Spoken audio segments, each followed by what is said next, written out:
Hey, I'm Kev and welcome back to Monster Energy Supercross 3 and soggy Daytona International Speedway.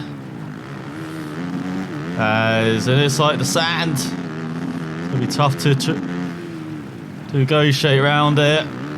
Training not very helpful.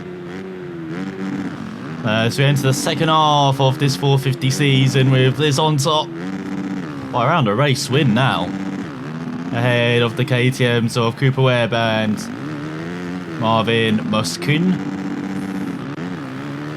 And Daytona, not one of those circuits we're normally good at though.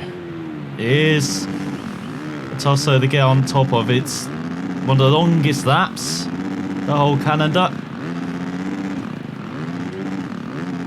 And it doesn't help that, as you can see, we've got dry conditions but a wet, soggy track here in qualifying. Hopefully it dries up a bit for the heat race, for the main event as well. This is a banana skin that this baby doesn't want after building up so much momentum. After a bit of a up and down start in the first couple of races since getting that first victory, she's been on a roll, so let's see if that gets unrolled it. As 27-2, probably need to be in 24s, maybe even high 23s, I reckon. Or 22s, as Cooper Webb and Eli Thomas get into that ahead of Muskin, Anderson and Baguette. Then we've got Osborne, Plessinger, Hill, Salvataggi, I never know how to say it, sorry Joey. And then Justin Barsh rounds out the top 10. Austin, Light, Teddy, top 20, there's down in 27th, just, 5 seconds off the pace. And then we've got Matthew Round at top 30, Van Martin in there. So it could be a tough heat race coming up. As we rev it up and get underway alongside the and Baguette and good jump. Ooh, Muskin, pretty decent job as well. And Webb on the inside. So top 3 in the championship, top 3 in the race at the moment. But Plessinger's forced his way through, so is Malcolm Stewart. As this to the inside of Webb. Webb losing that experience though, get easily by Liz, who's upset the double with him here. It's allowed Muskin and Stewart to catch up. Plessinger's bite. I know, didn't even get the triple. Shocking jump. There's now Joey into the top 5. Here comes Baguette, here comes Vince Freesey and Ben LeMay as well. As it's gone downhill quickly yet.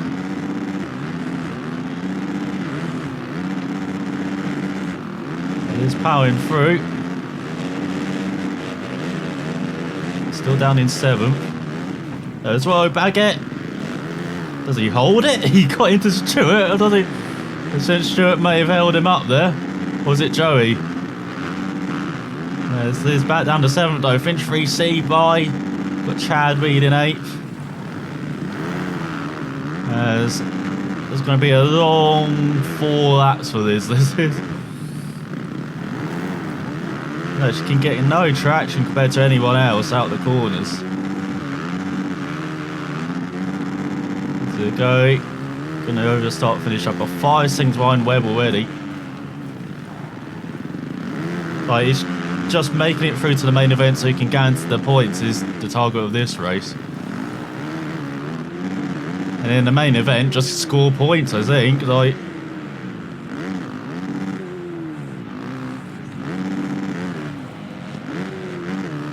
that's better over that section, though. She gets the triple this time.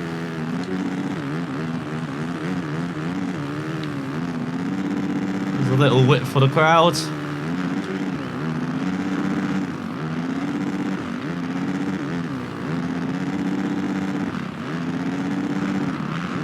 She's getting stuck behind Stewart. That's allowed Vince 3C by. She's immediately back past the Honda. Back into the top 5. Plessinger's dropped back. Look at Joey charge on his Kawasaki. I haven't said that often this season that he's the lead Kawasaki in a race, but he's riding well here in these tough conditions. So heading on to the penultimate lap. As 3C does the old block pass on Liz. Back into 6th. Chad Reed ran out top 9. Todd Bannister in last. There's Liz hitting Honda signs as he tries to chase down the Honda in front. Or behind. Or keep the Honda behind. Looking at the wrong person there on the old leaderboard. You have to be so patient in this section. Not used to patience.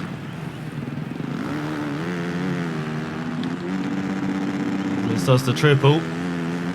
Into the top 5 though. So pace might not be there for outright rim, but she's showing like midfield pace at these, so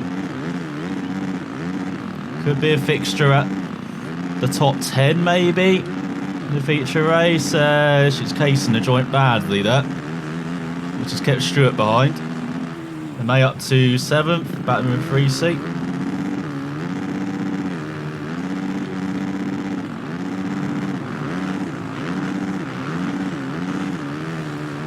It's the KTM Trawl and Roos 1-2. It's like Pleasant just got back into rhythm, pulling away from Joey. The battle for 3rd. Let's head on to the final lap here in Daytona. As Malcolm Stewart's getting interested about the top 5 in the heat race. As that's a 27. After the first lap, the gap was 5 seconds. It's only 7 seconds now. So she's still losing like a second per lap, but it's much better than qualifying, isn't it?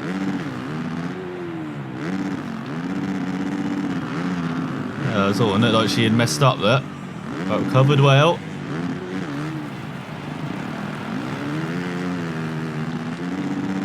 Stay there to Stewart. It's Onuk who's got the boost. Good old Vince.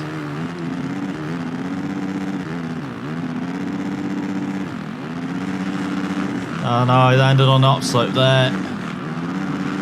Oh, recovered well though. Let's use that down. I think that's Joey. Still got a comfortable enough gap to hold on to 4th though, as these two go elbow to elbow. Over 5th. This definitely wants that top 5.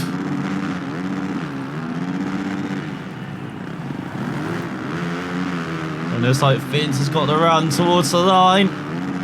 As they cross it in 6th. Decent. As it's Muskin leading away after 4. That's head of teammate Webb. And then we've got Plessinger, Joey, 3C, Elusive, Stewart, Reed, and Baggett rounding out the top 9. Just ahead of the Mayors. Alex Ray missing out as well. Benny Bloss, Casey Brennan, and Bubba Pauli in last. So she's through. What can she do in the main event? We are at the World Center of Racing, the legendary Daytona International Speedway. Hi everybody, Ralph Shaheen and Ricky Carmichael here with you for one of the most unique rounds of Monster Energy AMA Supercross and FIM World Championship. Ricky, what makes this place so special? Yes, Ralph, it is definitely full of atmosphere. Winning here means having your name engraved in the history of motorcycle racing forever. We are just moments away from the start. Who will be crowned a Daytona champion? So here she is, running up alongside championship rival Muskin and the fast starting Zach Osborne. It's all poor getaway. Muskin holding the lead. So this pips into the hole short, then outbreaks herself badly. That's how Osborne by has it. She tries to get back ahead of the KTM.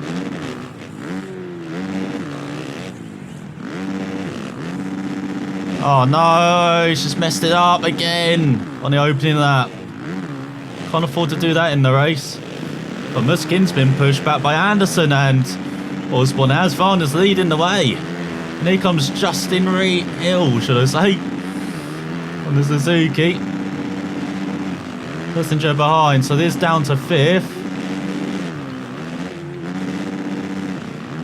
Oh no, you can't be casing that. She's holds on to 4th, as in it's like I was Marvin getting his claws into the Husqvarnas.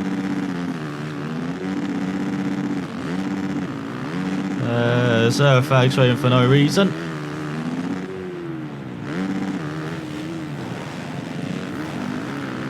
Let's open that going much better than Liz maybe expected. Being in the top 5. You know, the pace isn't quite there to be battling for top 5. Definitely take that. Plus with it being a long lap as well here in Daytona, we have much less laps than normal. There's Cooper Webb outside the top 10 at the moment. Shocking start. And number 2. There's Liz all over the 25. Well, she's definitely got some pace in the first part of this lap.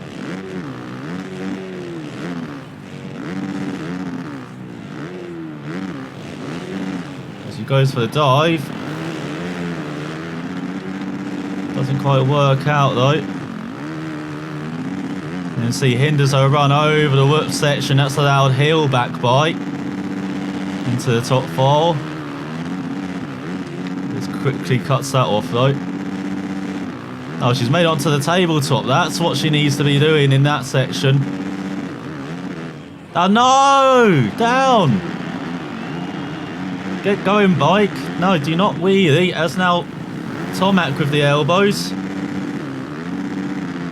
That's what she needs. Good old manufacturer rivalry brewing. Once again. As she's just ahead of Cooper Webb. So from battling for top 3, now battling being the top 10 where she probably would have expected to be in this main event. She's getting Ellsbury with Stewart's Honda in the Honda section. It's 128.2. There's Webb out back outside the top 10. It's Justin Brayton now on his Honda into it. So he's really trying to get ahead of Stewart here.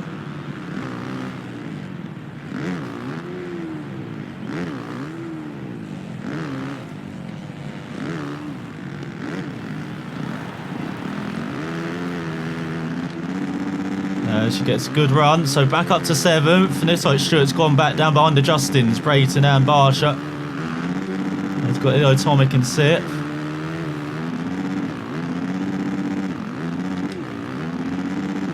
She'll take landing on that tabletop. She'll not take case in the joint, no. That was a good run until then.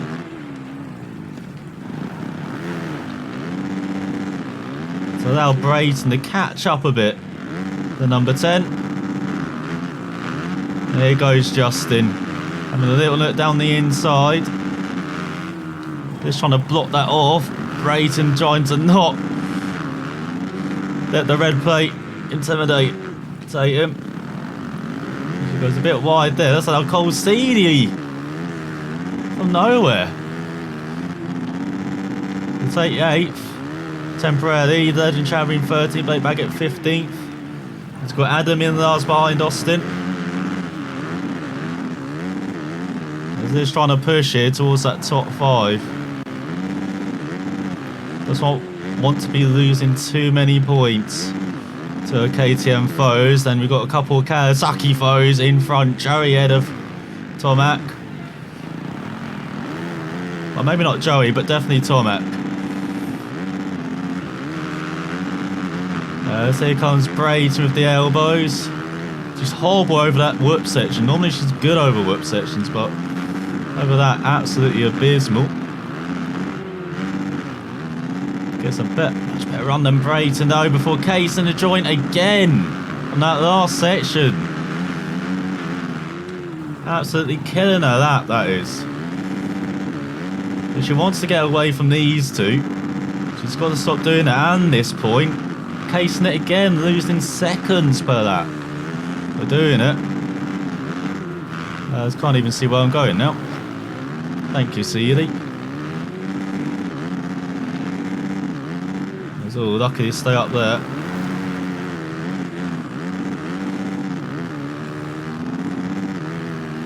As fast as that 26.3, but that's a poor lap time. Like 4 seconds off the pace. So in the second half of the race it is in 8th, which might be a result should take after such a poor showing here in Daytona for a standard so far this season.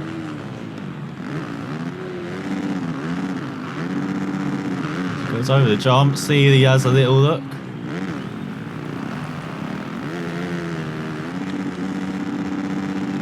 Oh my god, can't land the triple again.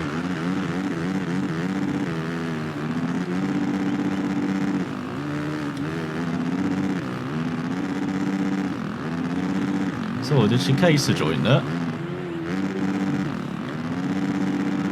She has now, and that's allowed Seeley through. She's leaking points in this section. And she tries to get back past Seeley. Oh, and that's allowed the May by. She's gone straight into the wrong rider. There goes the Yamaha by, and then he's gone massively wide. I don't know where he's heading to the airport for so early. Still got under 3 minutes to go, Ben. And here comes Justin Barsha for top 10. That's 27. Might as well not turn up for that times like that.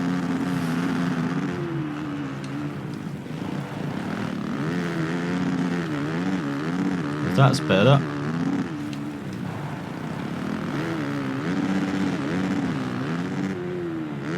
It's got yellow flags out for no reason.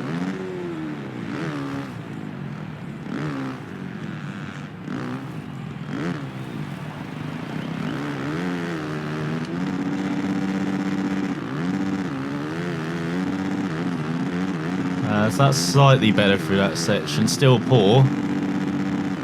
She made it through us, and it's like Brayton's now battling with Tomac.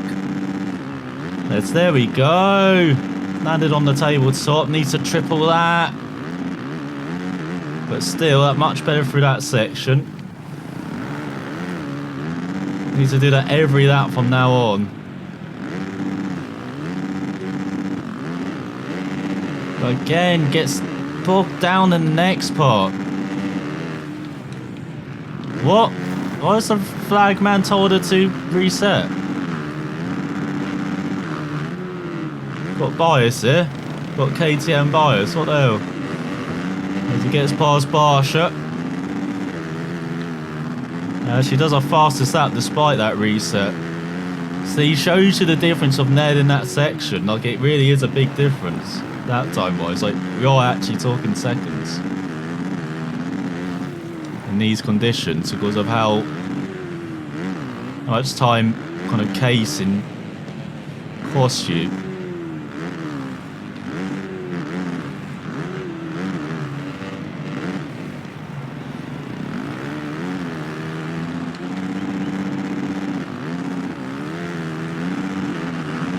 Trying to copy Plessinger's line, but now here comes Baggett. That top 10 aim could be an under huge threat here. And oh, someone down in front. Brayton down. So there's a monster section there. Call back up to Plessinger. No, they can triple that easily. Liz can't. So here comes Baggett with the elbows. Liz back down the inside, and then Baggett gets a nice boost there. God, she's having none of his shit, is she? Tries to force him off. She finally gets into 25s on the penultimate lap we head on to. And Zach Osborne leading the way, and here's has fine ahead of Anderson. We've got Muskin, Joey, Tomac. Got Liz in 9th. Trying to stay ahead of Baggett. He's just pushed her. That's cost her time again in this section. As she tries to catch up to Brayton and co. And she's down to 10th. No, go bike. God, it's been a horror show, isn't it? Decent first lap despite the mistake, but just no pace. in this bike in these conditions. And you thought in the east you'd be good in the wet, but obviously not. Well, it's a wet track, dry conditions, so.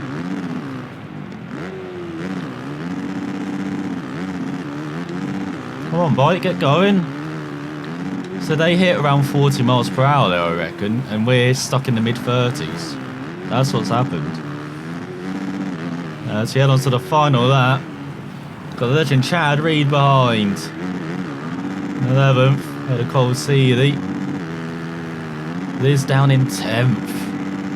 Osborne just had a teammate. Anderson Muskin in 3rd, and Joey Tomac has got Adam now ahead of Austin in 21st, but they're still battling over that wooden spoon. Could help with their cooking tonight, you never know. That's no, she's messed up. Just as they're battling in front, that's the one time you don't want to mess up on the final lap. You're given an opportunity there, Liz. Now she's made a jump comfortably enough. Good launch into the whoop section. Jumps ahead of Plessinger. He gets into her though. Yamaha slows her down, but she makes up a valuable place up to 9th. As Baguette's ridden well in the last couple of laps, up to 7th now.